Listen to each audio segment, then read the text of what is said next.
বাড়ির ভিত, ছাদের স্ল্যাব বা অন্য কোথাও যেখানে ডবল মেশ রেইনফোর্সমেন্ট অর্থাৎ দুটো রডের জালি ব্যবহার হচ্ছে, সেখানে চেয়ার বার প্রোভাইড করা হয়। চেয়ার বার প্রোভাইড করার মুখ্য উদ্দেশ্য হলো কনক্রিট ঢালাইয়ের সময় মর্টার বা মশলার চাপে যাতে উপরে থাকা জালি নিচের জালির সাথে টাচ হয়ে না যায় এবং দুটো জালির মধ্যবর্তী সঠিক দূরত্ব বজায় থাকে।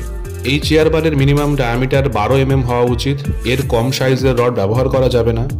ইঞ্জিনিয়ারিং ড্রয়িংয়ে সবসময় চেয়ার বার মেনশন করা থাকে না, তবে যেখানেই ডবল মেশ থাকবে সেখানে চেয়ার বার বা স্পেসার বার যেটাই বলেন না কেন সেটা ব্যবহার করতে হবে। চেয়ার বারের বটম পোর্শনকে বলা হয় লেগ, উপরের দিকে উঠে আসা অংশকে বলা হয় হাইট ও টপ মেশের নিচে যে পার্ট থাকে তাকে বলা হয় হেড। আরেকটা খুব গুরুত্বপূর্ণ বিষয় হলো প্রতি স্কোয়ার মিটারে আপনি কটা করে চেয়ার বার প্রোভাইড করবেন। দেখুন, সিপিডব্লিউডির গাইড অনুসারে প্রত্যেক স্কোয়ার মিটারে একটা করে চেয়ার বার প্রোভাইড করা উচিত, অর্থাৎ 9 স্কোয়ার মিটার কোনো ফাউন্ডেশন বা স্ল্যাবে 9টা চেয়ার বার প্রোভাইড